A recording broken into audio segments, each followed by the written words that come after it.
general, first of all, context. Let's get some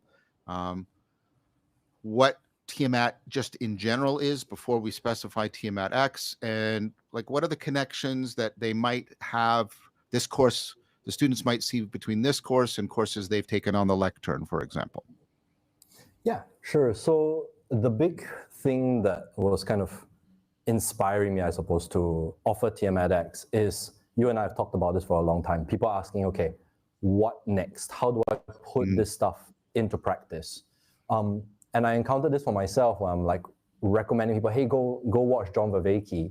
And what I tend to hear is like, wow, really cool ideas, they're really deep, but like, what does that mean? How do I do that? How do I change that? How do I transform my life, right? So this is trying to address that particular issue. Now, TIAMAT as a whole is something that I've been working on for about, I think this is our 10th year now. And I'm a practice researcher, which means that I do all of my work on the floor with people, on practices and through practice. So whatever theory that I might need to extrapolate from that, I try and support it, but I'm not a theorist. I'm a practitioner, right? And I have been that way for, about a decade now. So we ran stuff all the way from like Indonesia, Japan, Taiwan, very early on when we started. And then most recently, we've opened up into Europe quite a lot. And I run this out of my organization, 5 to Midnight, where I'm joined by my beautiful partner, Ellie, who's sitting all the way over there and backstage on Riverside, right? As well as a wonderful team, right? That we've now kind of really brought good people on board. So I'm not doing this alone anymore as an entrepreneur. And what TIAMAT is fundamentally is an ecology of practices that moves people towards developing existential resilience and then developing a good life. And your work has been absolutely integral in making all of that possible. So talk a little bit about the kinds of practices. I mean, there's a mixture of practices, and you know how you address issues around DIME and things like that.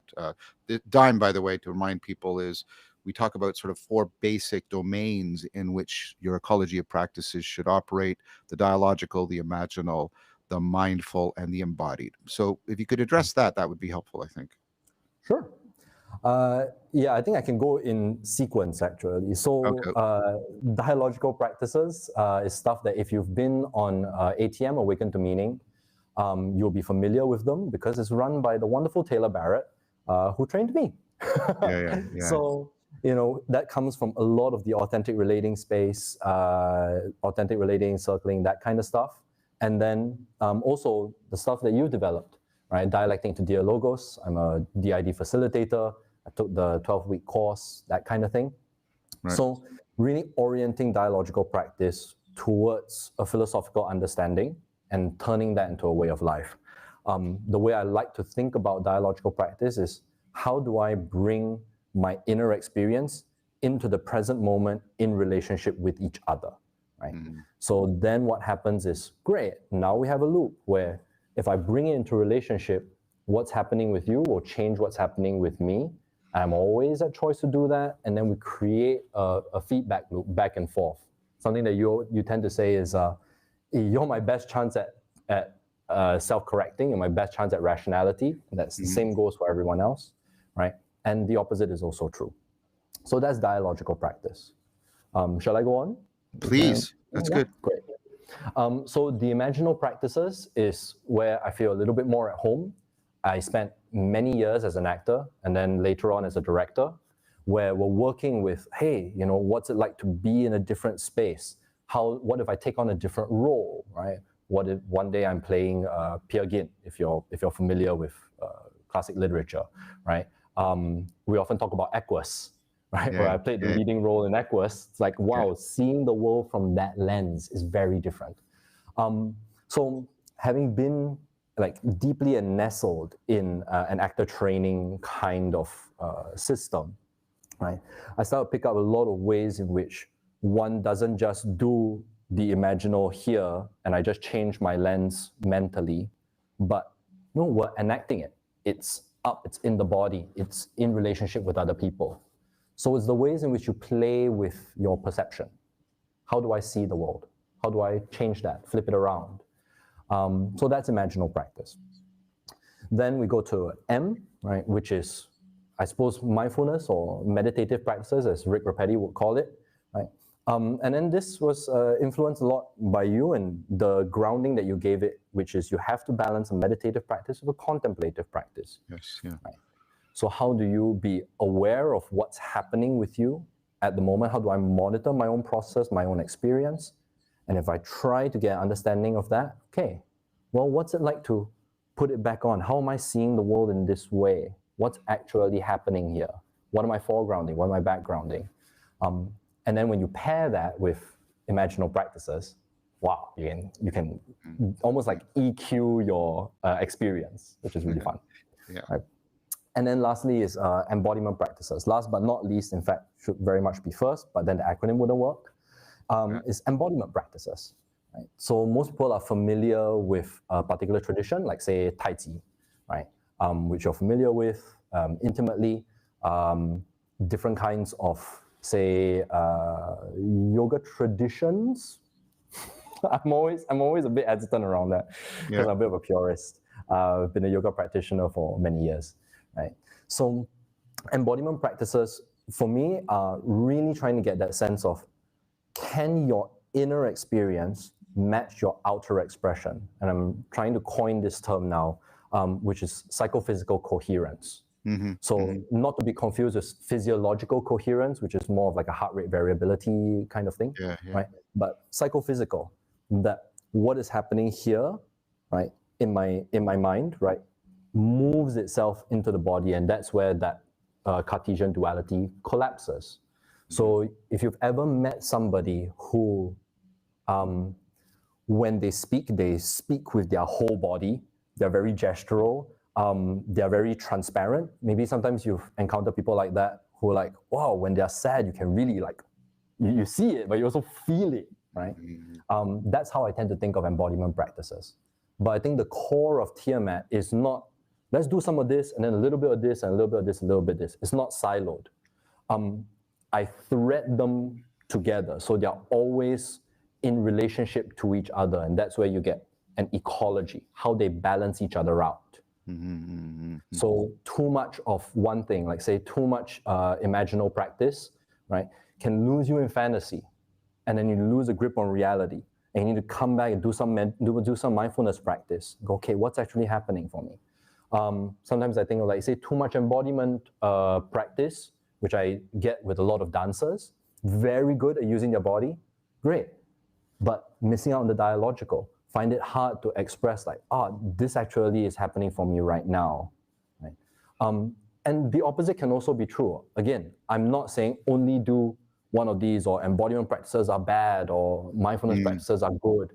No, we need a balance between them so they can talk to each other and correct each other. That's what I'm with. Yeah. Excellent, excellent. So, are people, I mean, I know the answers to some of these questions, but I think I'm asking them on behalf of people who might be listening. Are people like, are these largely group practices, individual practices? What's happening? Good question. So when we are live and we're in person, right?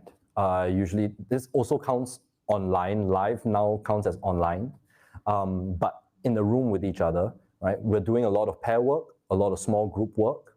And then, especially in the live containers, you'll meet what we call nexus practices. So nexus practices are ones where the whole group gets together, or at least a big portion of the group. Sometimes with too many people, you might divide into two big groups of like 12, 15, something like that. And we're all engaging in something together, right? So there's, in terms of like, is there individual practice? Yes, 100% there is, to the degree that you can consider a sit to be an individual practice, right? But you can also sit in a group, as we do.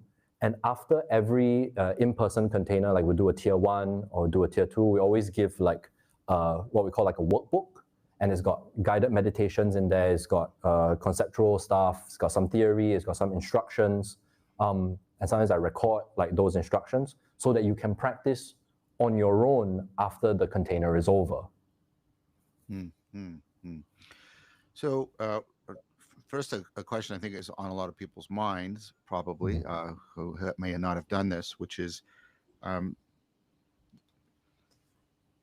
the issue of vulnerability. People Yeah. might feel a little bit like, am I going to get like really exposed? Am I going to start confessing that I never loved my mother? Like, what's going on? Like, what are we facing here? What are we considering? And I know you have to balance that consideration off. Yeah, but if I don't challenge your biases and don't challenge your self-deception, you're not being educated in any fashion. So, can you speak to how you're trying to achieve that balance? Yeah. So in all of our containers, we always start by laying out some basic agreements for what the container is. So we always set very strong context. This is something that I learned from Taylor, and I've integrated into my containers because I find them frighteningly necessary. Right? And so what these agreements do is to say, hey, this is how we're coming in, right? This is what we say, okay, we're going to honor ourselves, right? We're going to share what's alive, we're going to do straight talk, stuff like that. And we make it very clear and explicit. This is day one before we start doing anything, right? Of just laying out and going, okay, let's ask questions now. Let's clear it up, right? So once we do that, then at least we have some sense of shared reality around where we're willing to go. But it's always important to remember, if you're participating in any of these containers, that you are always at choice. You can choose to reveal as much or as little as you want. And there's no better or worse. Part of that is the process. How vulnerable do I want to be right now? How much not, right? At the same time, there's always a confidentiality piece. If you feel at some point to tell somebody, hey, I was like really like riled up at that point, I said some stuff, I really appreciate if that didn't leave the room, right? Then that's there too.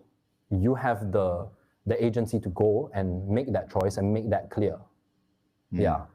So that's the thing. I'm trying to remind people, and simply put, your vulnerability is in your hands, right? The degree to which you want to reveal yourself, right, is up to you. Yeah. And what about the presence of the facilitators? How are they helping to afford all of this? Yeah. So there are going to be 3 quote unquote lead facilitators. So that's myself, you, and Taylor. And then we are also supported by facilitators in training, what we lovingly call aspirants. They're part of the Aspire program over at 5 to Midnight. And so what we're trying to do is twofold. We know we're working with a big cohort. So what we want to make sure that we have is enough facilitators in the room to be able to have like real nuanced, focused contact and attention. Right? We don't want anybody to feel dropped or oh, that thing was happening over there and no one was around to catch it. We have to make sure that people are there to be able to track what's happening and to also keep each other accountable, right? Among the facilitators of like, hey, this person might be struggling here or there's a growth edge here. Can we pay some attention to that? Yeah, we can, right? So the facilitators are also there. That's one pole. The other pole is also to model what's possible. Some of these facilitators in training have been with me for a couple of years, right? And they're familiar enough with the exercises. So if someone is running into trouble, right, or like, hey, I'm not quite sure what this instruction was, am I showing up right? I can't be in many places at once. So someone is there to help or sit in and also like really exemplify, hey, this is what happens when you can do this. Right? And then I think one of the added benefits of having, I suppose, Yumi and Taylor and facilitators is that, at least for me, I tend to fall up into like abstract propositional space, and being with facilitators in training who are in a way like much closer to the participants helps keep me grounded. Go, right, okay. Ellie is very famous for saying, honey, you're on a train. Like, don't get on the complexity train. Slow it down, slow roll it. Yeah. Well, I mean, that brings up two related questions. They're both issues of transfer. So obviously, the Lectern courses, the lecture courses, is where we're working primarily on theory, Yes. right? And here, like, what is the relationship? Because people are going to come in with some kind of expectation of transfer from the courses into the practices. And then so that's the first. I'll ask them both, and then you can answer them as you see fit. And then the other is, a proper ritual transfers broadly and deeply into your life. Like, what are we doing? What are we doing? What are you doing to make sure that this will transfer, that this won't be sort of like a vacation, but it'll be a long-standing education for them? Yeah. Good. Yeah, sorry, I forgot to answer that part of the question. Regarding kind of the connective tissue, I suppose a nice way to call it, between the courses that are happening on the Lectern and TIAMAT-X. So with regards to kind of earlier what I talked about of the what next, there's a way in which I think the theory is really powerful for either framing a practice going in, because it sets up a particular orientation to go, right, so when I'm stepping into this practice that John talked about, when I'm doing Tai Chi, right, I can pay attention to stance, right? I can pay attention to flow. I can look out for that, right? If you do the theory first and then you come into practice, there's framing there. Now, that doesn't mean that it has no validity outside of that particular configuration. If you've done practice and then you do theory, there's a lot that the theory does to actually help sense make of like, that's what's happening. And it helps to integrate it. So lots of people have come to you and go, wow, you really gave me a language for explaining my experience. And I said that to you too, right? And I think that's what we're seeing, that people who do practice can sense make through the courses and understand not just like the science of how it works, but also the philosophical import, right? The spiritual ramifications of that, right? And if you want to, if your taste buds have been whetted by the courses, great. That can give you an orientation to step into practice, and I think it helps smooth that journey. Is that adequately answering that part of the question? That's the first part, I think, very, very, very well. And of course, you and I will be there, and we have sat through all the. I mean, I've lectured the courses, and you've sat through all the lectures.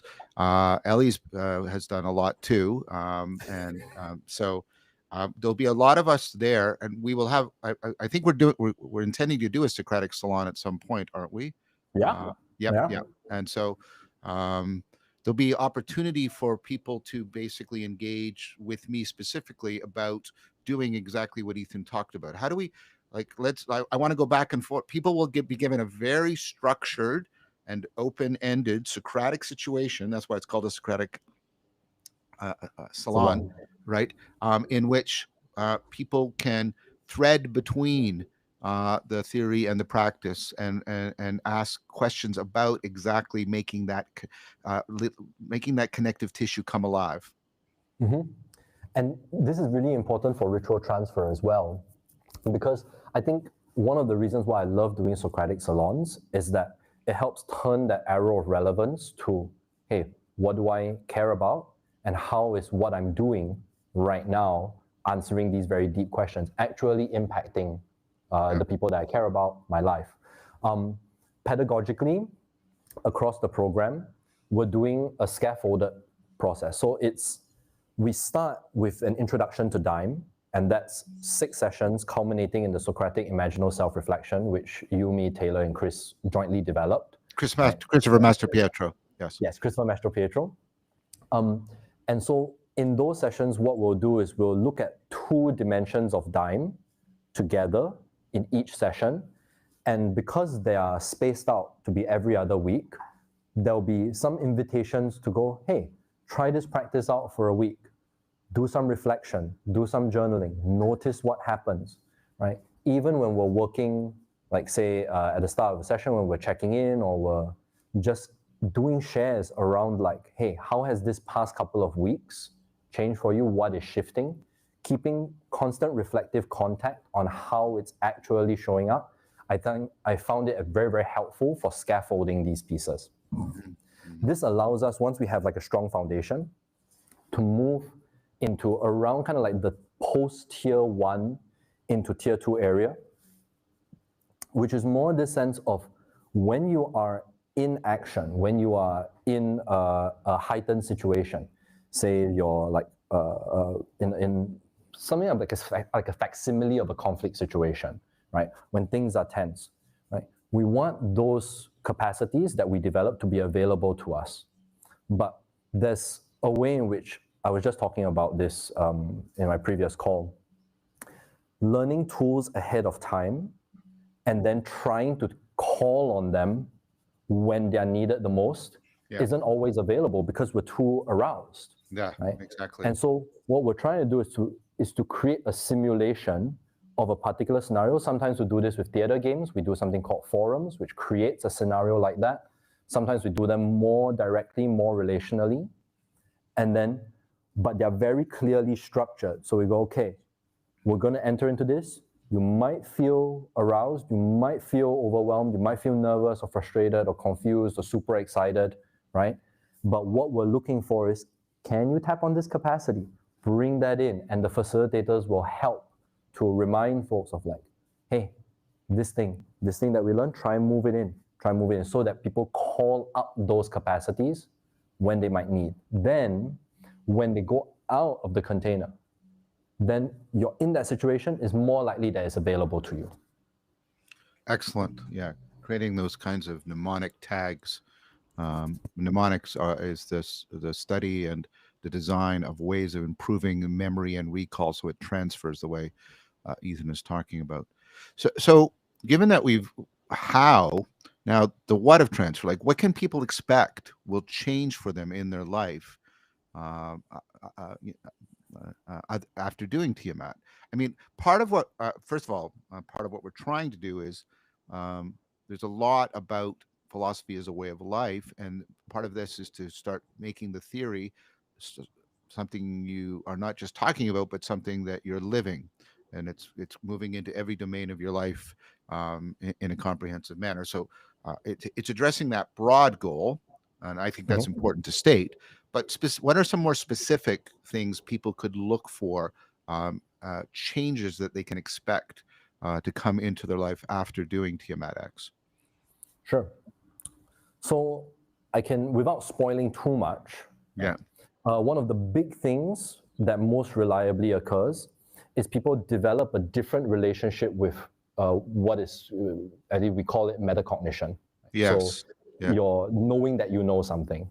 The easy way to think about this is if you've ever sort of been caught in like analysis paralysis, right? Yeah. Where you're stuck looking at yourself doing something, or you've called yourself like performative, or you see yourself from the outside, right? One of the very, very first things that we do is we bring that into dialogue with what's actually happening. So it doesn't choke it. Yes, exactly. Yeah. Yeah. So it's kind of like a midwifing yourself, right? This is a good opportunity to bring it like where a specific theoretical point is showing up in one of the like practical takeaways. So people might remember from Awakening from the Meaning Crisis or parts of the Lectern and Vellman's notion of the reflectiveness gap. If we're just immersed in something, we become impulsive. We become what he calls a wanton. And we lose our agency because we're acting at cross purposes. We're undermining ourselves. There's self-deception. But then we need to pull back and reflect. But if we pull back too much, we get Hamlet. We get analysis paralysis, right? And we undermine our agency. And what we need to do is to get these. And he talks about like the flow state as a state in which you're simultaneously you have this witness, but it's bringing about flexibility and adaptability, but you have the immersion of the impulsivity without the loss of agency, and you're trying to cultivate that. So that's an example of dealing with this theoretical issue of getting the optimal grip on the reflexiveness gap. That sounds very John Vervaeke, I know, but that's what we do in the course, and it makes use of other people's work like Vellman. But here's an instance of something that would actually transfer into your life, so that you're less and less vacillating between impulsivity and a kind of enervating reflectivity. Another way is we all do, you probably vacillate between individuation and participation, withdrawing and then losing a sense of contact, participating, and then losing a sense of self. And how do you get those to properly come into balance? These are the kinds of things that start to get more properly attuned, and they transfer broadly and deeply into everything that you're doing.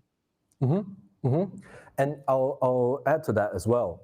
It's like, it's not just about, oh, am I falling into a trance and lost in absorption, or am I just like abstract conceptualizing? There's more granularity, Yes. right, beneath that. So it's like, okay, at any point, even though I'm in high arousal, can I train myself to notice, and this is happening in my body, this is what I'm experiencing, these are the thoughts that I'm having, okay, and I form a perspective. Those come together and they form a perspective. This is some of the great work that I borrowed from Greg Enriquez, his map of mind.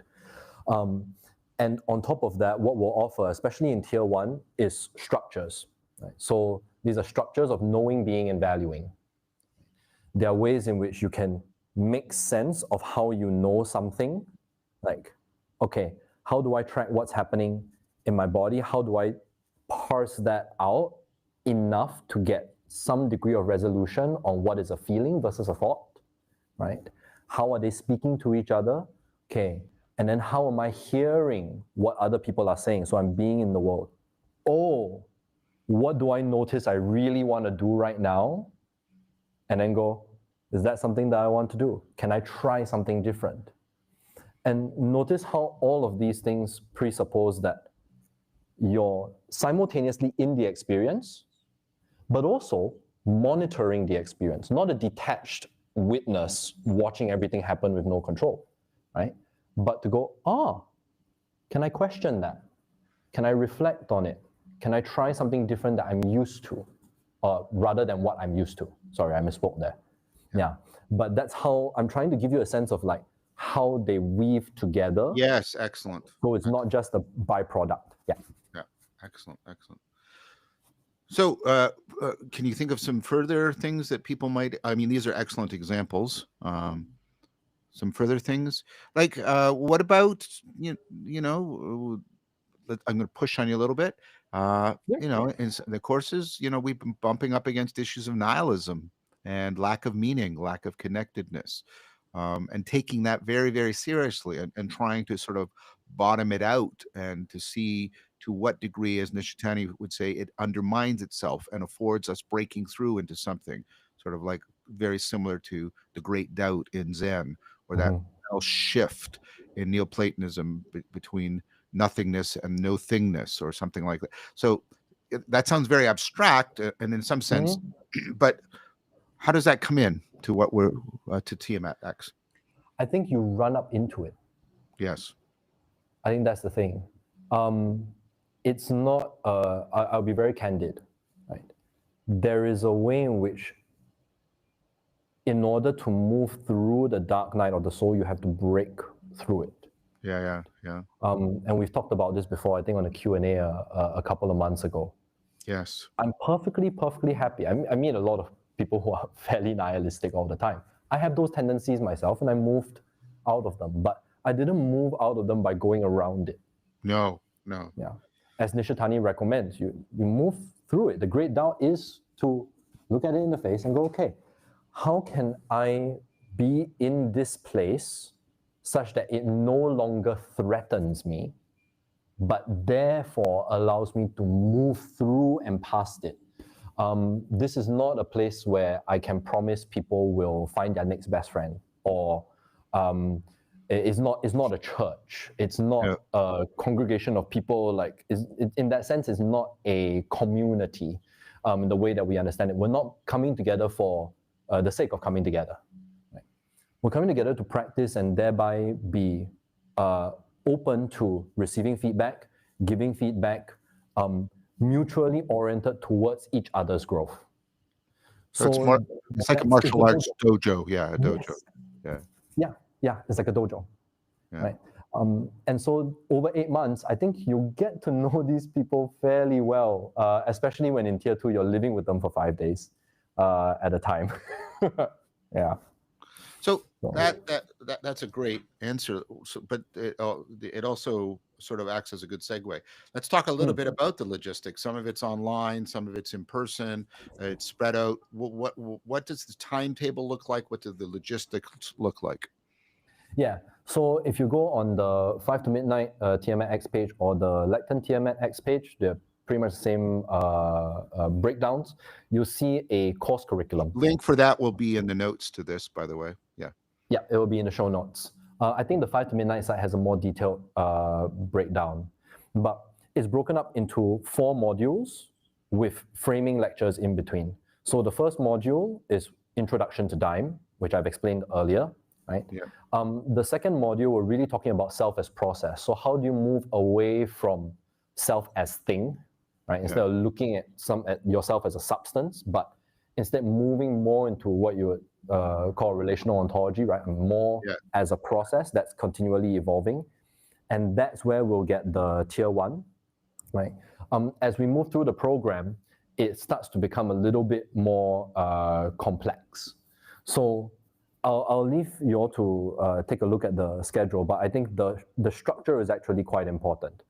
So we're going to be meeting once every other week, right? So there is enough time in between, I hope, for people to relax and integrate the session. We will have optional but recommended sessions that 5 to Midnight are running. We call these Crossroads and Connections. If you sign up for TIAMAT-X, they're free for you. Like, just, you can come and you can do the practices that we've just done the previous week. It's more open to public, so you might meet folks who are not in the cohort, but that's an affordance that's available to you. Once we go through the online practices, then we come down to that place where we're just about to run up to that in-person container. That's when we'll do a framing lecture. So I'm going to deliver a framing lecture. I think the first one is on the spiritual ego, where we talk about why the ego is what it is and how deep of a role it actually plays in transcendence and transformation, self-correction. What is the integral role? And what that does is it frames the experience of tier 1 ahead of time, so that you're not having to grab too much of the tier 1 goal. There's some time to relax for it and then go into the practice. Same thing for tier 2. Once we finish that, then we enter into what we call an integration and transfer process. So that's where after tier 2, we'll come together and we'll do more of a longitudinal sense-making process, right? Ground that in aspiration. How do I want to take this into the rest of my life beyond this container? Obviously, after the end of TIAMAT-X, we still have a tier 3, and if you've demonstrated that, okay, there's strong capacity here, there's a sense that there isn't too much psychological risk, we will invite you onto a tier 3, which will happen later in the year or at the start of next year. Right? Once you finish tier 3, then it's up to you if you would like to join the SPIRE program and become a facilitator. That's proper facilitation training.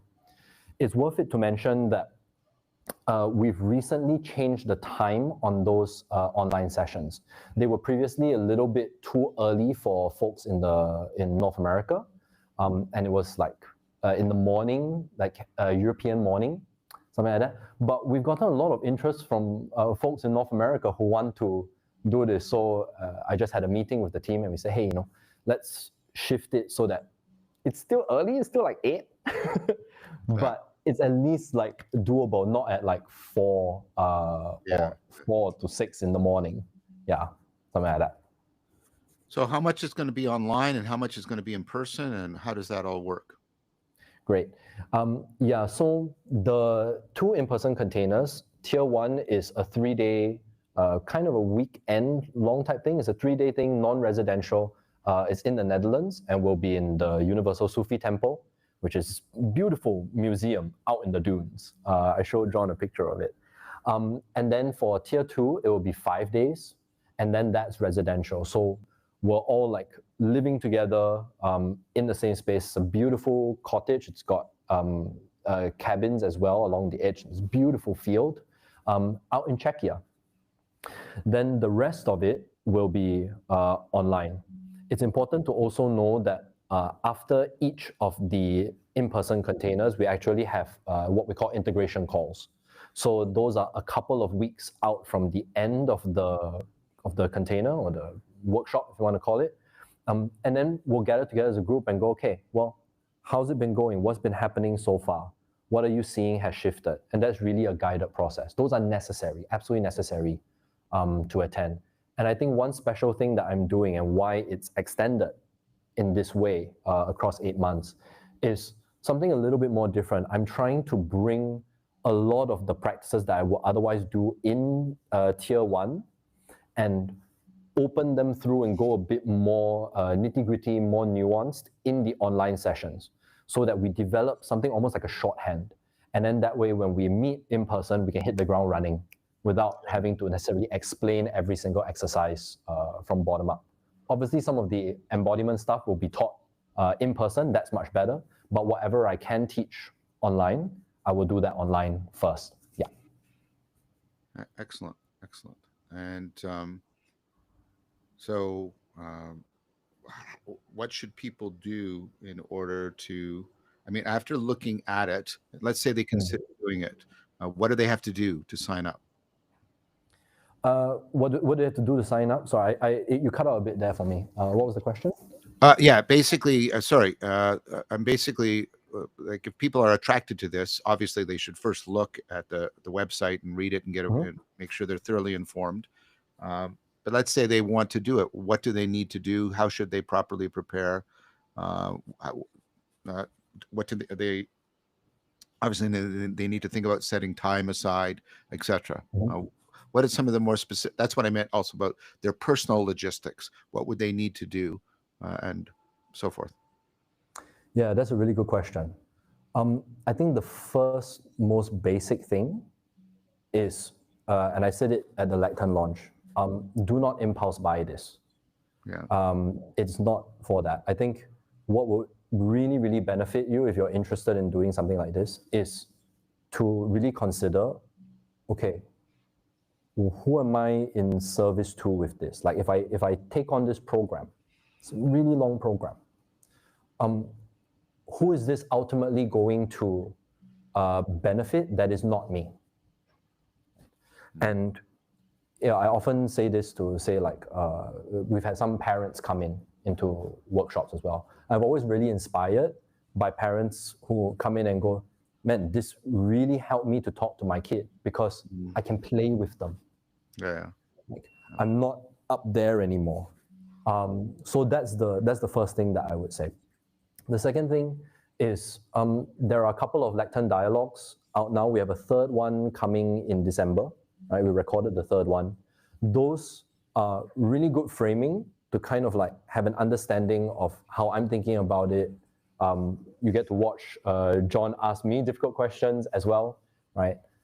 And I think it's also important to remember that, like, John is coming and teaching on these as well with me, same as Taylor, right? So you're always going to get multiple perspectives on one thing. And sometimes, actually not sometimes, I think we'll challenge each other quite a lot. Right? I expect so, yes. Building this. Yeah, for those who don't know, I brought TIAMAT to both John and Taylor, and we sat down over a course of like 6 months going through every single exercise, the entire pedagogy, right? Ethical rigor, what are we doing here? What are the dangers? What are the pitfalls? What is our orientation? Yeah.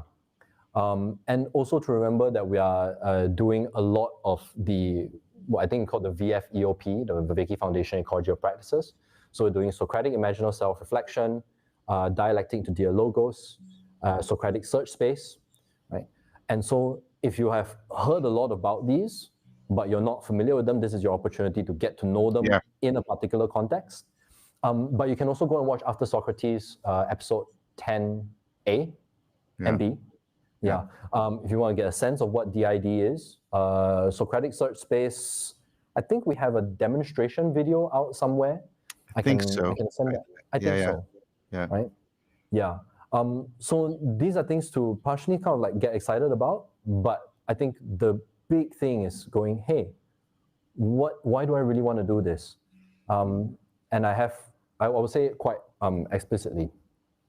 This is a training container, which means that there is a way in which going through this program, you finish tier 2 and move on to tier 3 and Inspire, you might be someone who leads communities. You might be somebody who has an offering or has an ecology of practices.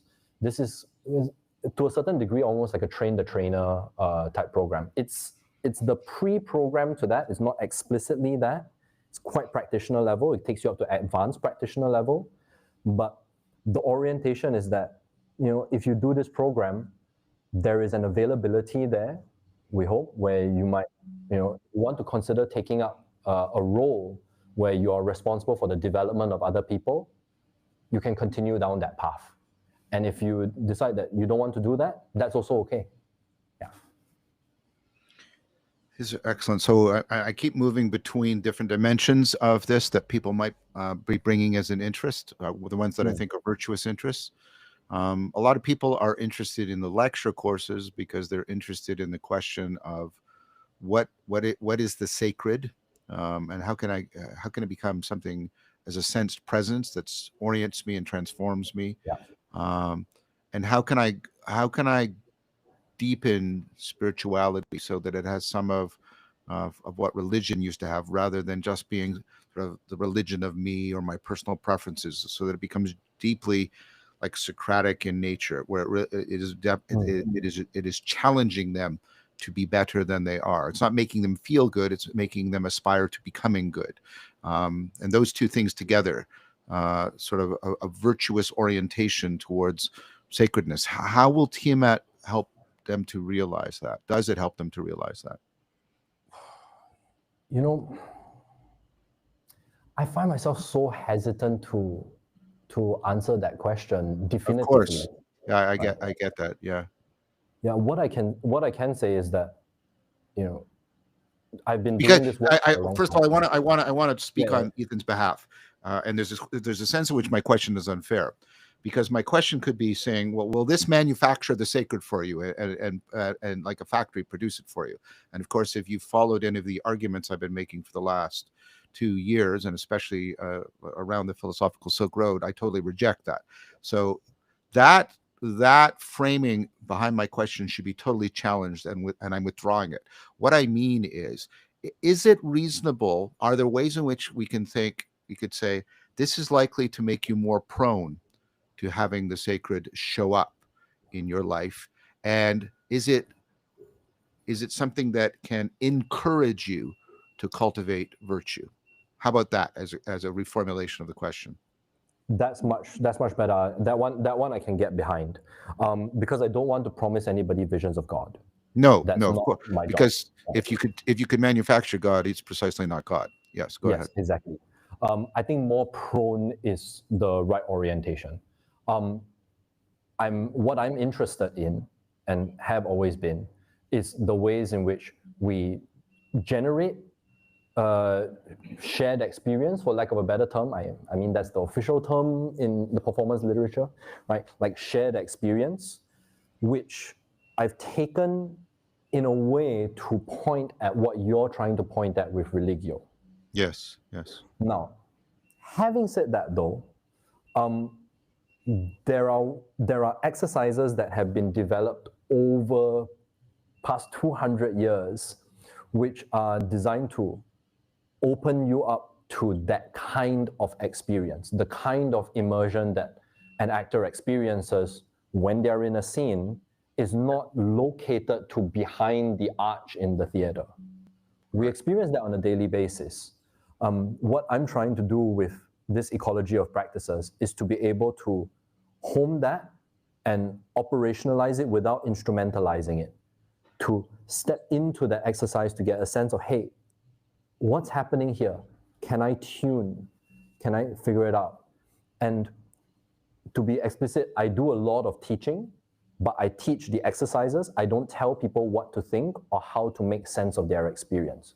Mm-hmm. My orientation, I'm making this request so that you can hold me accountable to it as well, John. Sure, right? Of course. Is that I'm trying to invite from them the way in which they understand their experience, and then invite from others the way in which that coheres or doesn't. Yeah, we're taking Socrates' stance of being midwives. Yes. Um, um, yes, I think that was very well answered. I would say to people, having done lots of these workshops, and Ethan and Taylor and I ran one in last Toronto. What did we end up May. calling it? An intensive. Yeah. Uh, um, um, the logo shows up reliably in these. You can if you come in thinking you manufacture, then it won't. But if people come in and they're willing to make themselves available to a space such that it is affording of the kinds of attention and attitude that make people more receptive to something taking on a life of its own and flowing between, through, and with people. Mhm. That does happen, um, uh, and you can tell we're both hesitant about this because it's not like turn the crank and this will happen, because that's not the nature of the reality we are trying to get people to come into a deeper relationship with. On the other hand, it's not just flummox around and do whatever you want either. It's neither the wanton nor the person who thinks they can craft a reflective method to manufacture it. We're trying to do what we talked about earlier. We're trying to find that place in between, the place where life really happens and where contact with reality really happens. If you could completely control it, it wouldn't be reality. And if it completely overwhelmed you, it wouldn't be reality. It would just be horror. And you have to get that place. And so what we're doing is very much like, again, like a martial art. You're trying to put these constraints in an adaptive living manner around a situation and get people to learn how to like cultivate that kind of container such that they become more prone to the kind of transformation that is often life-giving in an important way. Um, and so um, I, I I want people. We're not making a promise, as Ethan said. We can't. We're not going to promise your particular vision is going to be fulfilled. But on the other hand, I want people to have an understanding that, nevertheless, this has been put through a lot of work and a lot of testing, and there's a significant degree of reliability such that we are confident in our offering of this course to you. So we're trying to get in between those two very, very carefully, and very, very, very reflectively. So, Hmm. John, can I just ask you a question? of course, Around like, because this is, we touched on this in the third Lectern dialogue a little bit, right? Which is this sense of the contact with the sacred. yes, And I think the hesitation is well placed, right? But I also want to, I want to be encouraging, but I don't want to be a hype beast. Like yeah, I'm not a hype beast, right? I'm here, I'm excited about the work, but I am not trying to promise anybody anything. What I can say is that when we start, we're grounding it in aspiration. That's from the get-go, day one, what we're doing. But I'd be curious to hear from you, like a little bit more what's behind the hesitation or the, I suppose, what are you looking out for in TIAMAT-X? Not from the participants, but what is motivating you to be there in person? Well, I mean, I'm motivating there. I have multiple motives. One is my love for you, and for Taylor, and another is I think properly in the sense of a mentor and teacher, my love for my students on the lectern, and to really meet what I think is I deeply respect the request for, oh, yes, but what do I do next? And so to be properly responsive and responsible to that, that's another one of my motives. Um, as a scientist, um, and a pilgrim, as a scientist, I want to come in and look at the degree to which the cognitive scientific theory is being played out and what's happening in those situations. Um, as a pilgrim, I'm looking for, and the hesitation is exactly, well, some of you may have seen the conversation I had with Bishop Maximus around faith as the sense of voluntary necessity that's at the heart of reason and beauty and love and flow and resonance. And these are the things that give us our deepest sense of contact with reality. Are they perfect and guaranteed to provide us certainty? No, but we always presuppose them in that anything we use to correct them is just another version of themselves, their capacity for self-transcendence. I'm looking for how voluntary necessity faces people, places people, calls people in these practices. And I'm looking for that to happen. And I'm looking for me, I guess my most personal motive is I want to taste something again what I tasted when I was on the philosophical Silk Road. Hmm. Hmm. And it's That's exactly beautiful. that attitude. I had to make myself vulnerable and prone. I had to practice the philosophical Silk Road. I couldn't just sit around and hope and wish. But I also couldn't manufacture anything. And I had to rely on people beyond my control and situations beyond my control, context and history uh, beyond my control to actually call to me, to challenge me, to shake me up. Um, and so I'm looking for. Uh, I'm looking for ways in which we can give people something that can resonate with pilgrimage, if I had to put it in a sentence. Hmm. Hmm.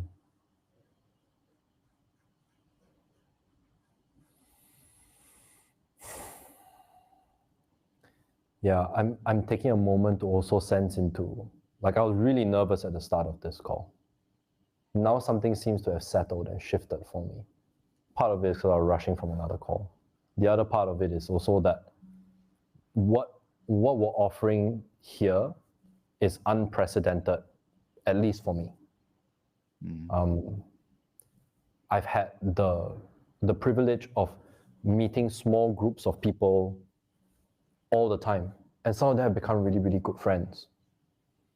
And part of my motivation is, well, what if we really stayed? What if we really stayed in fellowship for like an extended period of time? What would that look like? I was talking to Guy Sangstock the other day, and I said that he asked me about beauty, and I said that nothing is actually more beautiful than watching somebody develop in front of your eyes. And I've seen that with like people that were in my containers 2 years ago. Sure. You know, I see I've them seen changing. that with my students too. Yes. Yeah. Yeah, and that's to me is like profoundly beautiful. And I I think, by the selfishly, way, just yeah. as Hmm. because Ethan and I are always looking for the criteria that, and we're trying to like apply it to ourselves. Of course, we're not perfect, but that distinguish the teacher from the guru. And I think that's another one. I think the teacher falls in love with the beauty of the development of the students, and the guru does not. And I think that's very different, a very different, a defining difference. Yes. And I think part of one of the big sort of flowers in that, right, is how much I've actually learned from all of the people that have come to my containers before that. You always learn when you're teaching deeply, and the best way to teach is to learn. This is the abiding lesson that my 3.5 decades as a teacher has made clear to me. Yeah. And to see the work change as a result of that, I've seen you make, like we talked about this the other day, right? Make corrections to your own work. Like, Yep. I am very sure that after this program, the next iteration of TIAMAT-X will have changes done to it. There'll be iterations of exercises and improvements. Well, I wanted to bring that up as one more thing to mention to people. One of the things that is important for meaning in life is to be a sense of being connected to something larger than yourself, and that means connected to to enlightenment or awakening, to a process by which a wider, deeper reality is realized. those of you who are involved in this will be participating in making that better and more available to other people. And that is a significant thing to participate in. As Ethan said, this isn't perfect, and we don't have, there is no perfect practice. There is no panacea practice. We will learn from this. We will learn from you. We will learn with you. We will learn through you. And then that will help other people in the future. You will be contributing in an ongoing way to something that is larger than yourself, to help other people wake up or whatever, to become like, to open the world. I once heard a hero described as somebody who widens the field of human experience. That's what a hero is, right? This is, and so it's heroic in that sense. So Socrates is, so after Socrates, there's ways we could all be that we couldn't be before. After Jesus, there was ways we could be that we could all be that we couldn't be before. And I'm not, of course, we're not claiming to be Socrates or Jesus, but we're claiming to at least give you, right, a way of touching and tasting what it's like to be that kind of heroic person and make that available for other people. Through play. Yes. The important thing, through play. Shall we take some questions, John? I think it's now time to take questions. Let's take some questions, please. Yeah. And so my understanding is that Ellie's going to manage this. Is that correct? Yeah, Ellie's nodding and looking at the chat. She's raised a finger. She's scrolling.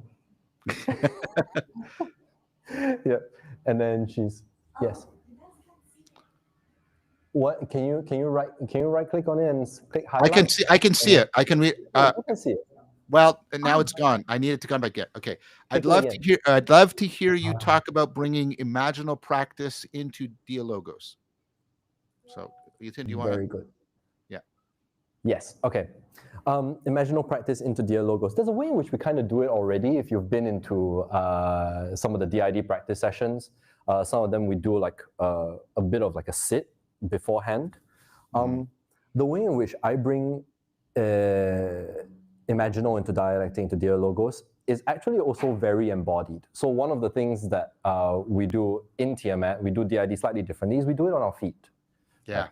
And so you can imagine you have like two people on the outside, they're scribing and vibing, if you're familiar with the roles. And then you have the midwife and the proposer who are in it, right? And they're talking through something, but they're also kind of wrestling, like as a joust, I suppose. And part of the pedagogy, which part of me hopes that Taylor ain't listening to this now. I do. So one of the ways in which I scaffold in the imaginal into the ID is the presence of images. That eventually you get to that point in a DID where the words that you read in the book don't work anymore. And one has to describe it in an image. And when the description of the image doesn't work anymore, you have to enact the image in the form of a gesture. Yeah. And while I scaffold people up to do this, it's not an actual step in the DID. No one says like, hey, do this now. We try and set up the conditions such that your body is available to you, right?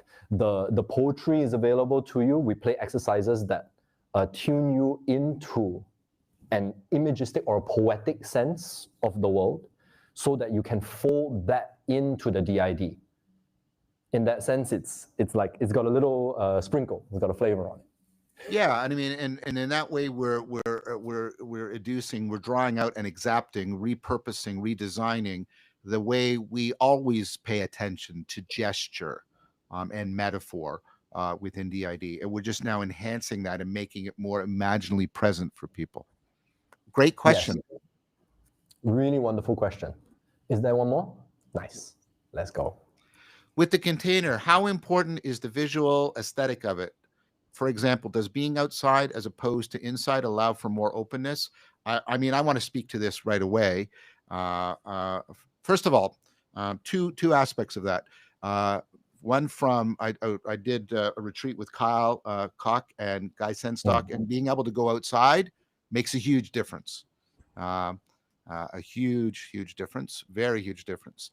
And Kyle actually did some nature connectedness. We might think about, maybe extemporaneously bringing that into some when we're especially in Chechnya. So that makes a big difference. The second thing is being in person. You could, there's ways in which a lot of vitality happens online, but there's a magic to being in person. So I'm thinking about last year in Toronto, or earlier this year. Was it earlier this year? It was earlier this year, May.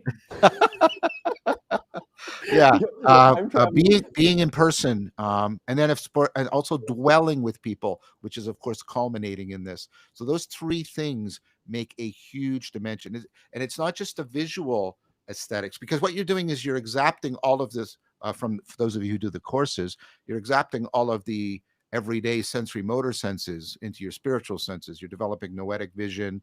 You're developing a deeper sense of contact with reality. The sense of being called is your spiritual hearing. So you're developing not only a visual aesthetic, but a tactile and an auditory and even a proprioceptive aesthetic is enhanced by this. Very good question. That would be my answer. I would know. What would you add?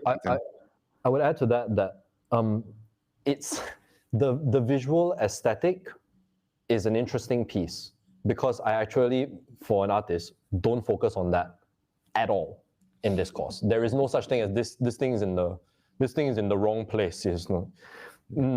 The places that we picked happen to be beautiful. They happen to be. But what I mean by that is, in the process of this course, you will learn to look through aesthetics into beauty, as opposed to judge aesthetics as beautiful, or not. Yeah, right? That's well said. That's well said. Yeah. Excellent. Great question. Yeah. These are excellent questions. These are really good. Okay, here's another one. So gesture is image, language is image. Are you traveling to presence as image? Hi, Ethan. It's Bradley. Bro, well, let me see. Are you traveling to presence as image? Yes. I need to try and figure out what Bradley is. Okay, so are you traveling to presence as image? Presence as in presence, not as a verb. Okay, presence as a adjective. There are a couple of ways to think about this. It depends on what you would consider an image. So if you are thinking about how present am I looking at myself from the outside, then no.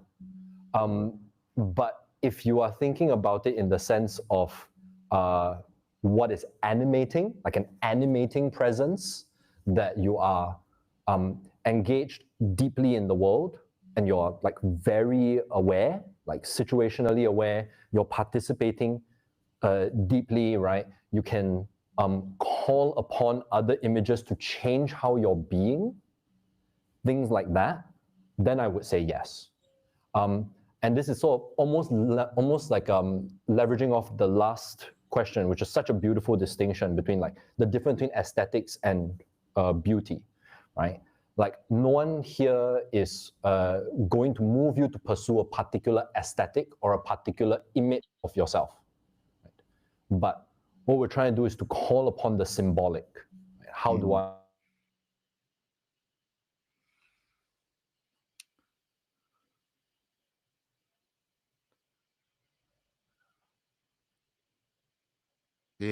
Am I still live,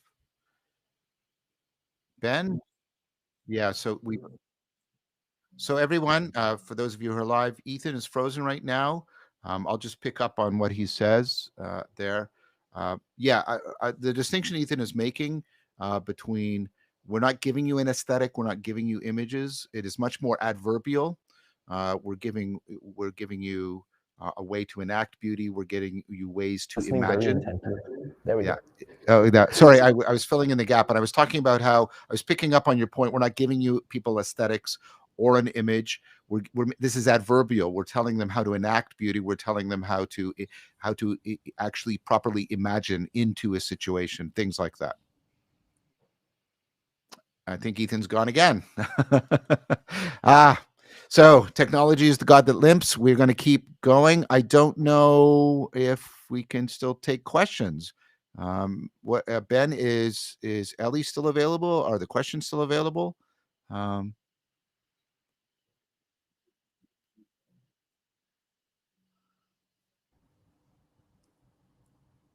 Oh, I'm back.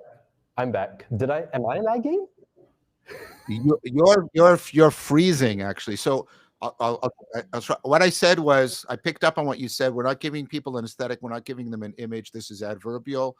We're teaching them how to enact beauty. We're teaching them how to imagine themselves into situations.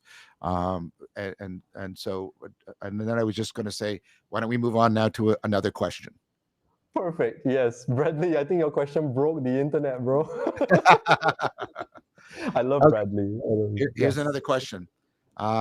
Can you go into more detail about the differences to therapeutic methods, as they did not become very clear after the last talk? Um, so it's, I mean, there's different domains in which we can talk about the differences. There's different in intent. There's different in the nature of the practice. Um, so the difference in the intent is, we are not set up, nor are we endeavoring to help people to deal with trauma, or to deal with specific kinds of issues that have left them, um, sort of, um, I don't want to use any technical terms here. Let's just say we're not dealing with trauma, and we're not dealing with issues that require people to investigate uh, personal aspects of their life, that require their personal autobiography coming out in an in-depth manner, or something like that, that is often crucial. Now, people will talk about their autobiography, but our intent is not to probe that, or to, right, because we're not trying to deal with that. So we're trying to cultivate virtue. We're trying to cultivate skills. So beliefs, skills, states of mind, traits of character. Yeah. The problem with answering how it doesn't overlap with therapy is, therapists are, first of all, by and large, eclectic. They draw from many traditions, so I can't answer that in some homogeneous fashion. I mean, we're trying to say we're not trying to deal with trauma, but you may say, well, I'm helping my clients or my patients cultivate virtue. Maybe you are, maybe you aren't. You're of course well aware of the fact that, the thing that is most predictive of success in therapy is rapport, as opposed to specific techniques. So this is not oriented towards dealing with trauma. It's so, to use, this is a bit of a hackneyed distinction. Therapy generally addresses pathology. We are addressing aspiration. We're on the positive psychology end of things, not not dealing with the pathological, in a pronounced way. Yeah. Yes, go ahead. Yeah, I think you've named most of the bulk of that. The orientation is not to heal, right? So there is the difference between orientation to heal and orientation to adapt. Yes. So therapy is orientation to heal. We're doing orientation to adapt. Now, I want to be clear about this, and I'm trying to look at the camera as I say this, right? Which is, we are not disparaging people going to therapy. What we are doing is not a Never. replacement for therapy. Yes. No. It's not that. Please don't take us to be saying that. That is not our orientation. But We've but also on the other hand, I would resist any therapist who claims that what Socrates doing in the dialogues is therapy. That is to stretch therapy beyond its proper purview.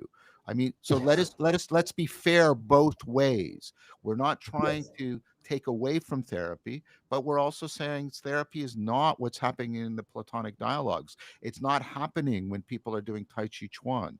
I mean, if so, and if you broaden therapy to mean any and all of that, then sure, we're doing therapy. But then I don't know what isn't therapy anymore. Is education therapy? So if we're going to be fair both ways, sorry, Ethan, I feel strongly about this. Yeah, please. If we're going to be fair both ways, we are not disparaging therapy. We're saying, and by the way, we recommend people into therapy who come into these practices, and we say, no, this is not right for you. You should go into therapy. We do that. We also make a distinction between therapy and Socratic counseling. And we sometimes say, no, you don't really need therapy. You need something other than this practice. You need to go into Socratic counseling. And then sometimes we tell people, no, what you need is what you're doing right here, because you're aspiring to be more Socratic. You're aspiring to perhaps be more Buddha-like. You're aspiring to be more Christ-like. That is what we're trying to do. That's what we're trying to address. Yes, yes. So yes, all of that. And also we're not doing self-help in person. So it's not which is also not a disparaging of self-help. A lot of people come through these containers having done a lot of self-help and then realizing, hey, like I kind of hit an edge here, or like I'm kind of not quite sure what else to do because I've collected all of this stuff. Look at all my books, right? And so we're saying, good, but we're trying to draw a distinction between these two in order to make clear what it is that we are offering. And I think, John, you encapsulated that very well. What I can say is that if you are already in therapy, right, or you're going to be in therapy tell your during the course therapist of you're this doing program, this. Tell your therapist yes, you'll be doing this. Yes, for sure. please tell your therapist that you're doing this. It's the most honest and accountable thing to do, because it also allows you to have somebody who is a medical professional to actually check your experience up against, right? So that it's not just, oh, what Ethan and John say is correct. No. You need someone on that end, right, to be able to give you another perspective. And I think it's also fair to say that over the course of this program, like you said, we will make recommendations if we feel like, okay, you seem to be struggling, let's have a conversation, what's happening for you, right? We'll do check-ins like that in the interest of maintaining psychological safety. Yeah. So that we have folks on the back end within our network who can help support that, right? We will help where we can, but we are also, and I dare say this for you and for myself, I know Taylor as well, there are some things which are not ours to handle, right? And we'll be in conversation with you to decide, hey, what's best? Please stay open to having a conversation with us around like, what your experience is and how you might want to bring it forward. If you want to like slow roll it a bit more, we're more than happy. I've been doing this way before I even knew Ethan. When for years I taught meditation, and I would always make this clear to people. I would give them a checklist of things that would indicate that the course was not what something was coming up, issues of trauma or other things that were coming up that for which they needed therapy, and to stop the practice and seek therapy.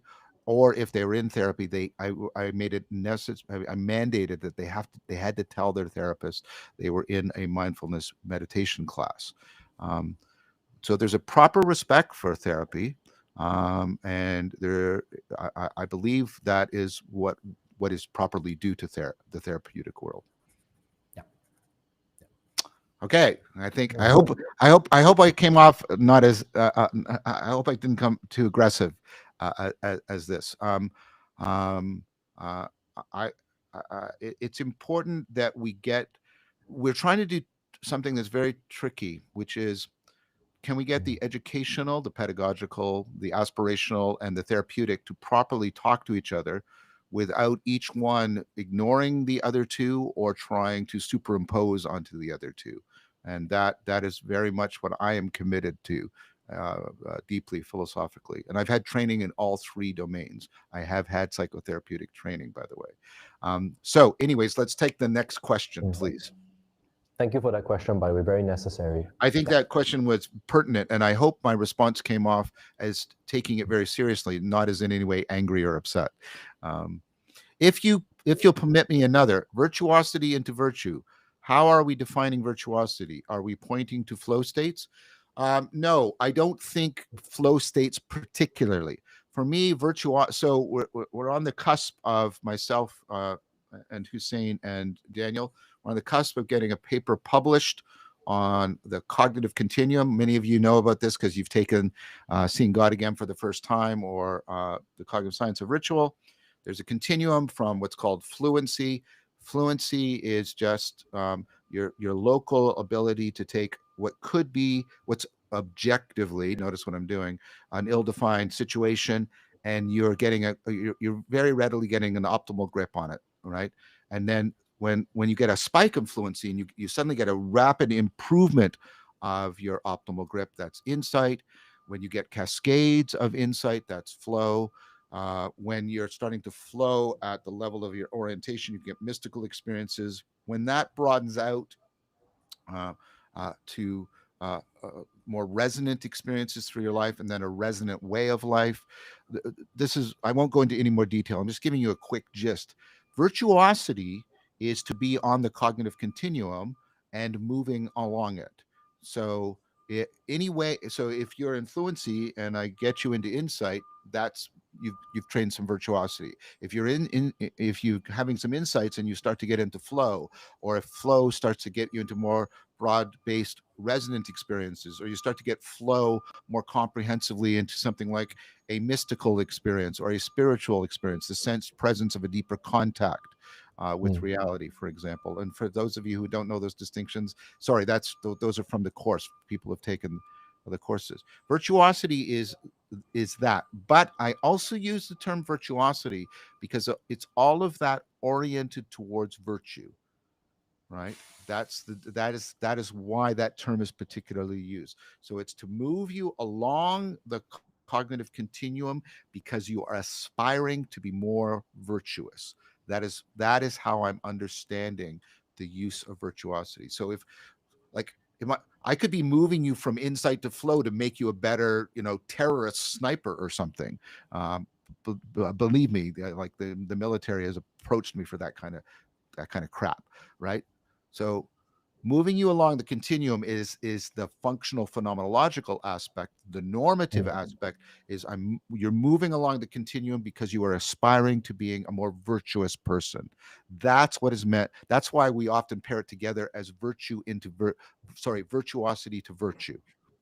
I'm going to try and explain that more poetically, which is virtue is the North Star that you know you will never touch. Virtuosity is learning how to steer your ship. What we're trying to do is to teach you to look up. That's it. Yeah. That's a good combination. Both the scientific explanation, the philosophical explanation, and the poetic. That went very well together. Let's take another question. I'm the artist. Yeah, let's go. Next one. Could you elaborate on how the program aspires to cultivate the metacognitive skills among its participants? Ethan, you want to start that? Yes, I can. I will say that most of this is in the Lectern Dialogue 1 conversation that we just done, but I can go into a little bit more detail if it doesn't make sense. Yes, please, for detail, look at Lectern Dialogue 1, which is already up. It's already available. Go ahead, Ethan. Yeah. So particularly in Tier 1, we'll already start doing this, is that we I'm trying not to spoil it. It's like we have various domains of practice. The first is what we call the playground. The playground will be the beginning of everything that we do. And in a lot of ways, you can think of it as an improvisational moving meditation. Now, I can already hear alarm bells going off when I say that. I'm going to try and draw a distinction. This is not it's not aesthetic dance. There's no music for at least a good long while until we introduce it. There is always an emphasis and a guidance, like myself as well as facilitators will be out guiding. Sometimes we'll step in, right? Step in, guide something, and step out, so that we can walk that line between being metacognitively aware, right, and falling into one of these two extremes. So what I'm trying to say is, in an exercise like this, we're going to be helping to shepherd the optimal grip between the two. And this will run as a continual theme throughout the entire program, all the way up to Tier 2, all the way up to the transfer process, so that it becomes something that you're used to, you normalize it, you're habituating it. I'll give you an example of how this tends to go quote unquote wrong. If you have a particularly violent inner critic, right, that berates every single thing you do all of the time, and then you find yourself in paralysis or collapse, right, then processes like what you're going to be engaging in when we're in TIAMAT-X will help to smooth that relationship out and go, hey, what's actually happening here? What is the part of me that wants something? what am I trying to protect, or what am I trying to how do I say this, defend against, right? Where do I feel threatened? How am I seeing the world from both of these places? That is a profound kind of self-knowledge, which John and I have been talking a lot recently about, the dialogical self. Mm-hmm. So I'm urging you to think about the metacognitive piece as less about being able to see yourself better, but more in the traditional sense, befriending yourself well. So we're going to use exercises to help us get to that orientation of befriending oneself. Yeah. So part of what's happening here is to make sure that you understand that the metacognitive has like sort of two axes to it, which has also shown up on a lot of the courses. There's a vertical axis in which you can be looking sort of from different levels or from different levels. And then there's the relationship between your current self and your future self. That's also a metacognitive. And becoming a reasonable person, I don't use the word rational anymore because people just refuse to accept that. I don't equate that with logical. So being a reasonable person is to get exactly that kind of fluency and hopefully insight and eventually flow vertically, horizontally, and then diagonally, if you want to use the metaphor, so that you become in that way a much more comprehensively reasonable person. And in that sense, your metacognition is being made, given more virtuosity to virtue. Let's take another question. Yep. Is there a way to get, for example, collectivize the Tiamat endeavor to make this more financially accessible? I'm not quite sure. I think he means, is there a way in which people can pool financial resources to be able to afford it? I'll read it again, Ethan. Could it come up again, please? Is there a way to get, for example, collectivize the Tiamat endeavor to make this more financially accessible? For this particular program, I don't think we have that option at the moment. 5 to Midnight does have different ways in which we do this. So, for example, I was just having a call earlier. By the way, we will be completely transparent, as we said on the Q&A. We're completely transparent about where your money's going for this, right? Okay, so go ahead, Ethan. Yeah. So we sometimes take, I like to say, they're kind of like contracts, but they're more like projects of, say, an organization who wants to bring Tiamat into their workplace, or I've also done things with, say, like theater companies that want to do a series of workshops at that point. Right.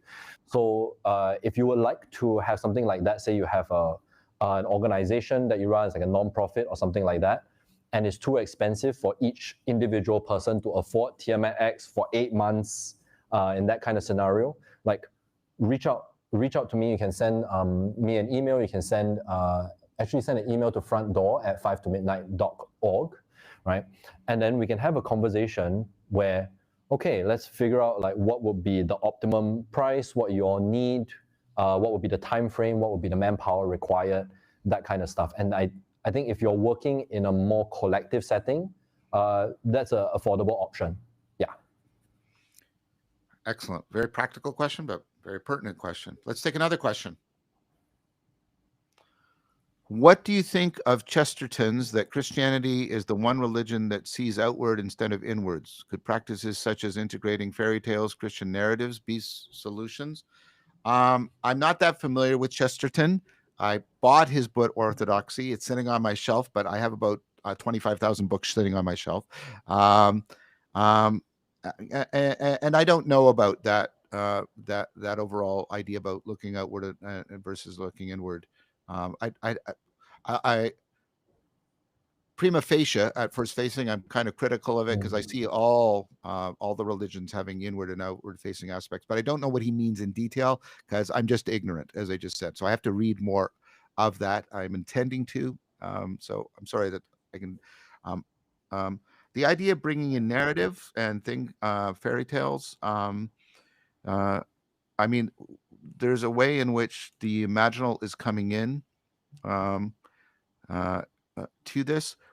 The thing we have to remember is, I mean, we are like we have an orientation towards, and I'll let Ethan answer this question, but we have an orientation towards like a porous pluralism, right? We're not requiring people to be Christian. We're not requiring people to be Buddhist. We're not requiring. We are hoping that whatever home people dwell in, that they will find, and this has reliably happened. People will say this renewed and deepened my Christianity or my Buddhism or my practice of Judaism. That is what we're after, and so we have to. We're trying to be in a situation in which people can bring things in like that, but we're not going to mandate anything. But this goes along again with, like, we're not recommending particular images other than ones that are adverbially presented for people. Ethan, what would you say? I will build on that. And I would say, I mean, I will just leave the Chesterton Christianity question aside because I'm just as ignorant, if not more so. I didn't buy the book. So, but regards to narrative, what I can say is that, this is in our in our module Dynamics of Being, right? So this is where we do tier 2. What we're trying to get used to is an understanding of narrativization. Yes. So well said. Sorry, I just that was just wonderful. Yeah. Sorry. Yeah. Excellent. One of the modules, one of the days in tier 2 is literally about stories we make bracket of ourselves, right? So you can read it 2 ways: stories we make ourselves, stories we make of ourselves. And it's in one of the exercises. I think we talked about it very early on, first conversation that we had. We talked about snake form, right? Yeah. Snake form is the exercise by which we understand how we thread things together into a narrative. Right. So in that sense, I will double down on what John said, what I said earlier. We are not giving you an image or a story that you have to fit. That's not happening here. There isn't a myth of Tiamat. There isn't a myth of the integrative approach and methodology of active transformation. There is a Mesopotamian myth, but there isn't a myth of this ecology of practices that presides over our entire time together. It will not be that. There will be no such thing. You might feel associations to stories that you know, or and you'd be welcome to share them, by the way. 100%. Those will come up bottom up. 100% guaranteed this will occur, right? But there will be no scenario where me or John or Taylor or any of the other facilitators go, yeah, but we're working with the hero myth or whatever. We're trying to be this, right? Look at the arc of it. No, we're only going to touch on, hey, this seems to be what's happening. How is that making sense for everybody? Yeah, so that's the distinction that I wanted to draw. Process, excellent. Not product. Yes, process, not product. So you'll be involved in the mythologization, the narrativization process, but we're not specifying a specific product. But I think we've answered that as honestly as we can. Let's take another question. Yeah. I know Tiamat has Jungian influences. Can you speak to how you're integrating this work? No. I'm just kidding. Well, actually, that's half true. John, you know this. Like, I'm a deep lover of Jung. Very. At some point, Ethan's going to do a course for the Lectern on the cognitive science of Jung. Okay. Yes. Okay. Fine. Cat's out of the bag.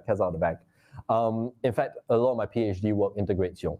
What I can say about it, so in the lectures, in the framing lectures, I'll make use of Jung, right, for sure, but I'll also put him in dialogue with very important figures that John has introduced in your lecture series, right? We put Jung into conversation with Alicia Yararo for dynamic systems theory. We put Jung in conversation with Putnam. So and Spinoza as well. Spinoza and Jung are my two. William Desmond. Jung and Spinoza are my two big sages. Oh, yeah. Right. So this is a personal project of mine, but what I'm trying to do is to home Jung within 4E cog science, within 4E cognitive science, within a relational ontology, solely because I have an academic intuition that I think he has a place here. And Jung is coming back into fashion in a big way that helps us maybe re-understand, reframe things that we might have thought we understood, like shadow. I'm becoming increasingly convinced that the way in which we understand shadow is somewhat misguided, and I'll explain that in some of the framing lectures, right? But that there is a way to understand Jung's notion of what the shadow is archetypally within the 4E cognitive science framework, within the predictive processing framework, that is deeply practicable. And because we'll do the exercises, I've made exercises based off of this reformation. I've WhatsApped John at 2 o'clock in the morning, going, hey, does this sound right to you? I've talked to Mark Miller about it. I've talked to Kevin Liu, who you'll meet at some point. He was my proposed supervisor for a while, a powerful scholar in Jung. And I think there is something happening in the resurgence of interest around Jung. And I think, to my mind, what Jung provided us with is a really powerful language for understanding how we know anything. And he's a good teacher, a really, really good teacher, if we know how to learn from him, instead of taking Jung's ideas as gospel truth. In a way, we have to put him in dialogue with the best of our science and the best of our theology, the best of our philosophy, in order for him to really shine. That would be my stance. Excellent answer. Excellent answer. Okay, John got nothing to add. I mean, I have a deep respect for Jung. I actually went through Jungian therapy, did Jungian training. And I have 2 finger puppets in my library. One is Plato, the other is Jung. And so for Jung helps me reach towards the primordial aspects. Plato helps me reach towards the ultimate aspects of reality. But like Ethan, I think Jung needs to be put into a dialogue with the best cognitive science we have, the best predictive processing, relevance realization, biology, all of that, the best philosophy, the best theology. And I strongly believe that Jung would want that. And like Ethan, I have become a little bit distraught at a kind of ossification around Jung, to use a somewhat harsh term. But like, if a theory isn't correcting itself, it is starting to disconnect itself from the world in an important way. Jung definitely saw himself as being on the cutting edge of the best science of his time, and and he was deeply responsive to the philosophy and theology of his time. We should pick up his spirit and continue that. And to put it in a way that might embarrass him because he's modest, but I think Ethan is carrying that torch very well, and I respect the work he's doing. So, another question. This journey has a sense of uniqueness because it operates at such a high level of human intelligence. How would one bring themselves back with the remaining public or with what's already there? So did you hear the question, Ethan? Yeah, I was wowed by it. I was wowed by this question. I think it's beautiful. Do you want to take a first stab at it, Shah? Yeah. So I mean, so this is a constant. Yeah, this is the right word. This is a constant concern of mine. So a teacher has to bring people into the zone of proximal development, which means you don't just make them comfortable and reinforce what they know, but again, you don't present it at a way that's inaccessible to them. The zone of proximal development is, with the teacher's help, it becomes accessible. Now that means constant correction on my part because I tend to drift too high. Because I'm a philosopher, I'm a scientist. And so I have people like Ethan, I have people like Taylor, I have people like Chris, I have my beautiful beloved Sarah, who are constantly, yes, but John, make it like if it's, and so one of the things I aspire to, and I've been getting some feedback that I'm getting better at it, which is encouraging. What I see in people like Socrates, and Jesus and the Buddha is their ability to like calibrate themselves to their interlocutor, into the person they're interacting with, so that they get that balance of accessibility and challenge. And of course, that's why they're sages. I think that's a mark of a sage. I am not a sage. I'm not claiming to be a sage. I'm claiming to be a lover of that and to aspire to it. And I'm trying more and more.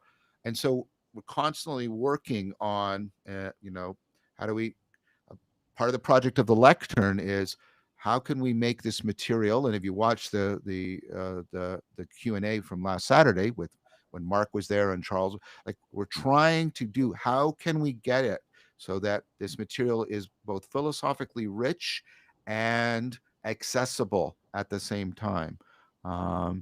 Because we have to stand against the current of our culture, which wants to trivialize everything so that it is quickly and smoothly commodified. And so we have to resist that too. And we're all of us, myself included, we're all being insidiously shifted to like trivializing things so that we can be more readily, right, co-opted into whatever project, political or economic, financial, commercial, that people want to co-opt us into. So we're trying very hard to do this. And we're constantly talking to people, and so I, I mean, part of what Ethan's bringing to the Lectern is he's constantly working on refining the pedagogy to get that balance between, right, philosophical richness and public accessibility. And we're constantly working on it. We are open to hearing, and we listen to people who give recommendations about, well, you could do this or do that. It's a very complex and dynamic problem to try and address, because the problem is, as you think you're getting it, the culture is also shifting, because the culture is constantly shifting around this because of social media and political polarization that constantly shift the Overton window for people. And you all are aware of this. I mean, people are constantly talking about it.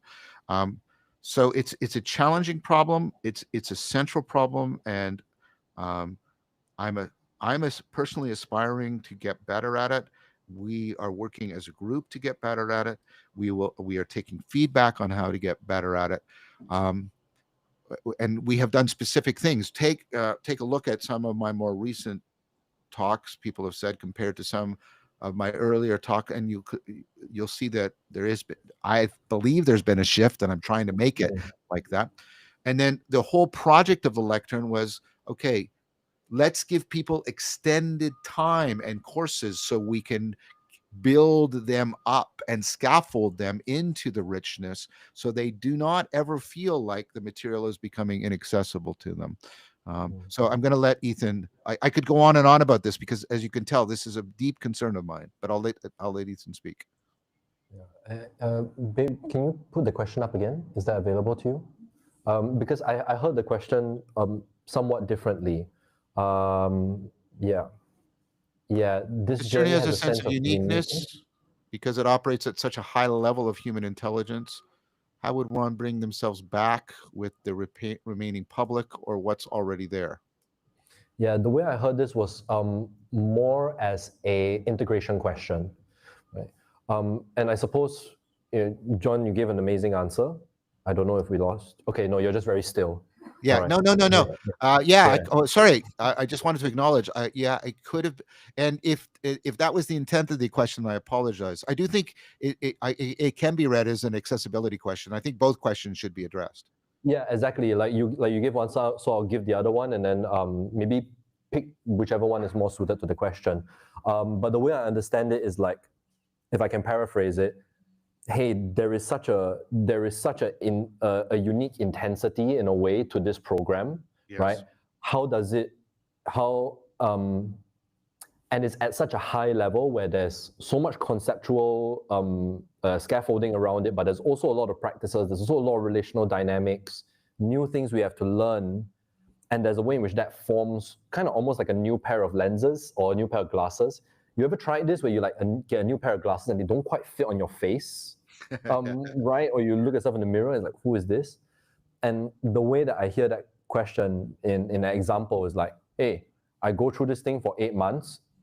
What if I don't know how to be with my partner, right?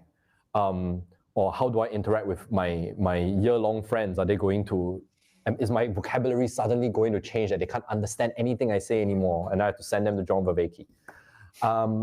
So there's a way in which I'm hearing that question that way.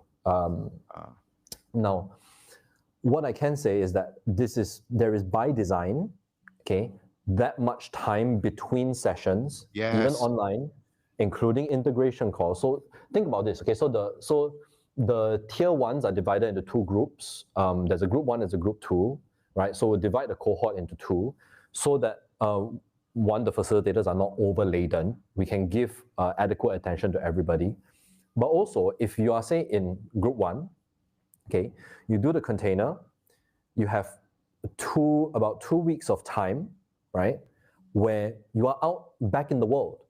That's not, oh, chill time. It's not, oh, what an intense experience, now I'm back to life.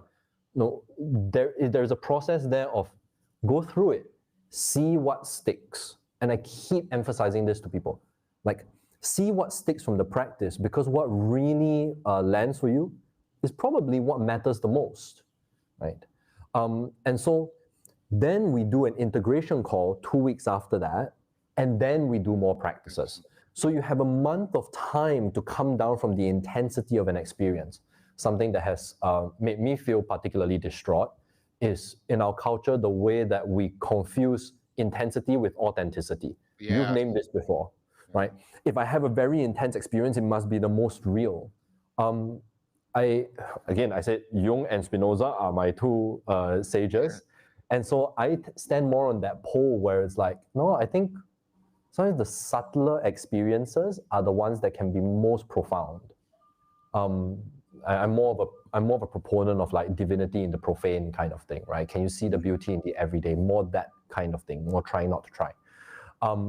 So what I would suggest, and why I keep saying at the start of this conversation, is there anything to prepare? Yes, like really dial down and go, hey, who's going to benefit from this that's not me, right?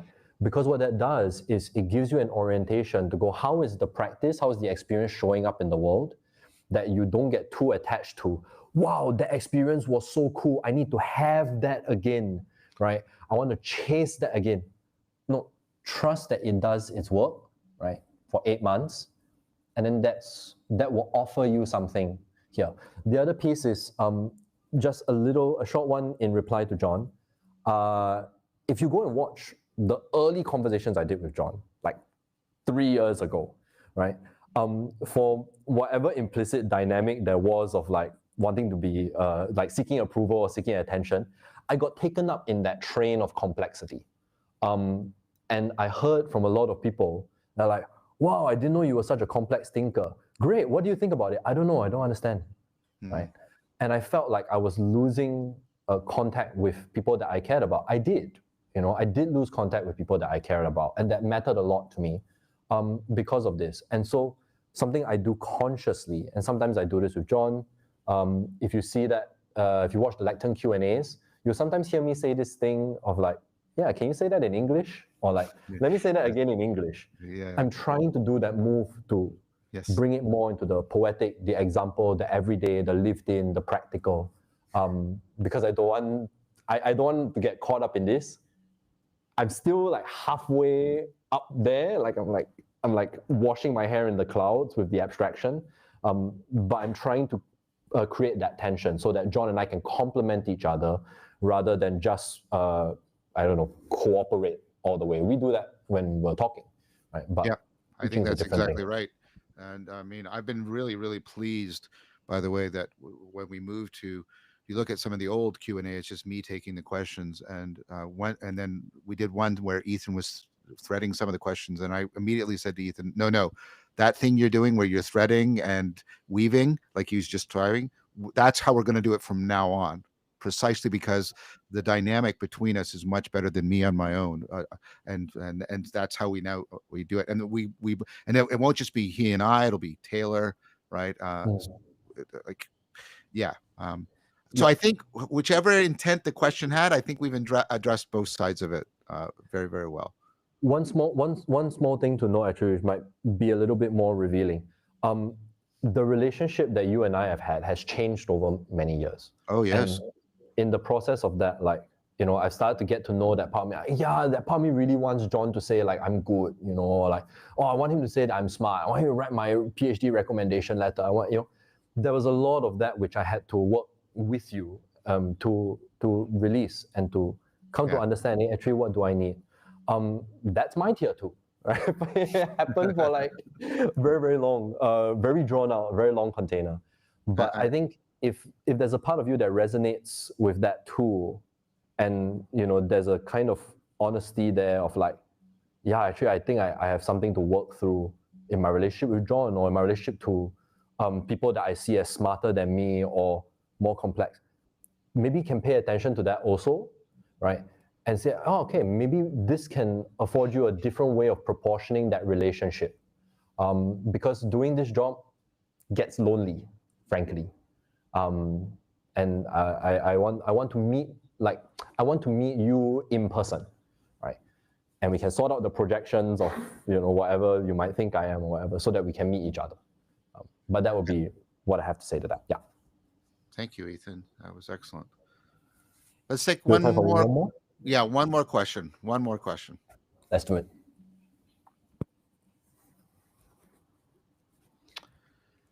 Honest question. What does this framework provide that you cannot get from a traditional Buddhist practice? I'm hesitant to adopt things that could turn into a thicket of views. Thank you. I'll answer that first. First of all, the primary inspiration for the idea of an ecology of practices was the Eightfold Path and its representation as a wheel. And in that sense, there's a deep resonance with Buddhism. I do think that it's not about a thicket of views. I mean, that's in fact the whole point about this. We're not trying to push propositions on you. We're trying to get you to on the path of virtuosity to virtue. And I think that's very much aligned with what the Buddha was oriented to with people. I do think that what this brings in is it brings in things derived from, sort of cutting edge cognitive science, other philosophical frameworks. I do not think there's any panacea practice or any panacea framework, Buddhism included, Christianity included, Neoplatonism included. That's why I'm a Zen Neoplatonist. You need at least two to correct each other, the way Ethan and I correct each other. And so you'll get an emphasis on things that are typically not as well emphasized in a traditional Buddhist practice, but do not undermine it either. We've been very careful to cultivate something that will give you what you're not necessarily getting in any traditional home without undermining any particular traditional home. If you I think you'd be willing to admit that there's probably things that a Platonic or a Taoist framework have in it that a Buddhist framework don't, and that are of value to human flourishing, then that is exactly what we're trying to give you. But we're not trying to give you a thicket of views. This is not about you becoming a Taoist or a Platonist. That's what Ethan has been emphasizing from the beginning. This is, what can we learn from their practices, and what can we learn from practices drawn from cutting edge cognitive science that can best afford us getting all of these traditions to talk to each other in a way that is mutually transformative and enriching. And so I'm trying to, I appreciate the honesty of your question. And I would say to you that and I know this is only anecdotal evidence, and there's an aspect of trust, but I've been, not only this, but in other ways, one of my constant experiences is people find that they are renewed and deepened in their home practices, not that they have been uh, alienated from it or undermined from it. As I said before, Christians will say, "You've really helped. I get so much more out of church," and Buddhists will say, "I'm getting so much more now out of my practices." Um, and so um, now, can we promise that will absolutely be the case for you? No, I don't know you personally, but what I can say is that that's what has typically been the prototype of how people experience this, and that is how it is designed to operate. Hmm. I want to be somewhat playful with the question. I think if what's implied is that there isn't a difference, I take that as a compliment, frankly. To be compared to the traditional kind of Buddhist practices is a high bar. Now, having said that, though, I want to recommend this quite explicitly. If you feel that you look at Tiamat, right, or you have a conversation with me, or you go through our conversation and you go, actually, I could get this going to my Buddhist community practice center. Great, go do that. Go do that. That's totally okay. Like I'm more interested in people taking up practices and coming into relationship with themselves in whatever way sees fit. I'm not here to promote like, oh, this is a unique selling point. I'm making a scientific argument for what I think is necessary in our particular culture. And I can draw that with this metaphor, right? If you're pointing at different ecologies of practice that already exist, whether they are secular or they are religious, it's like saying, that's a really good car, that's a really good car, that's a really good car. What we're trying to do with TIAMAT-X is teach you how to drive. Mm-hmm. That's the point. So you can get in any car. And in that is to experience the difference. You know how people get in cars and they're like, wow, this feels like it's really quiet or she's really smooth. Man, some people can't feel the tension in their breath. That's the equivalent of saying like, yeah, it's all right. The sound system's good. You know? Like, I'm not trying to disparage any religion, which is why that in this particular container, all my containers, I talk about religious frameworks. I talk about I bring in theological arguments in conversation with the science, with the philosophy. It's all together. I'm not trying to push a particular religion on anybody. What I would love to see, and I have been privileged to see this quite a lot, is people come in with long like histories of being in a religious setting. They get a lot out of it. I have people come in, they are Christians, a couple of Buddhists come in. I worked in Japan for a long time as well. I worked in Indonesia, it's a highly Muslim country, right? It's the biggest Muslim country in the world. And what I've seen is that this work transfers and nobody abandoned their religion and started praying to me. Thank God. Right? I'm interested in facilitating conversation between faiths, between worldviews. And if that's not what you need, that's okay. All right. Ethan, we're coming to the end of our time. Yeah. It's almost 12 at my time. And so, as always, I want to give my interlocutor the last word, the last thing. Before I do, I want to give thanks. We've mentioned him multiple times. Of course, we owe an ongoing debt of gratitude to Taylor Barratt. And of course, we always owe thanks to Christopher Mastropietro. Benjamin Baker is behind the scenes making sure that the imp of the perverse is in no way thwarting us here. Ellie's there making sure that all the questions are. And so thanks to all the people that have made this happen or making this happen. And of course, my thanks in advance to all the facilitators who are going to be helping us. So, Ethan, anything final before I close this out? Oh, one final thanks. Thanks for all of you who have spent time with us, and especially the ones that have given such an excellent set of questions. Yeah, that was the first thing that I was going to start with. Thank you all for your excellent questions. It felt really good and really relieving to also like address questions that were coming up. And so to that end, I just have so much gratitude for you, for Taylor Barratt, same thing for Ellie, for Ben. I can't wait for all of us to actually spend time together. And you know, I can think of no better gift than the company of good people. So I hope that you will want to come and be a part of that as well.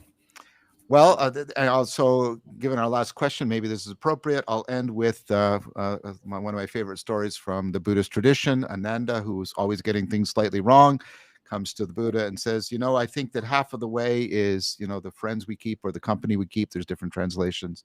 And the Buddha turned to Ananda and said, no, Ananda, that is all of the way. That is all of the way. All right. Thank you, everyone. And look forward to meeting many of you and practicing and growing with many of you in person. Take good care, everyone. Take good care. Bye-bye.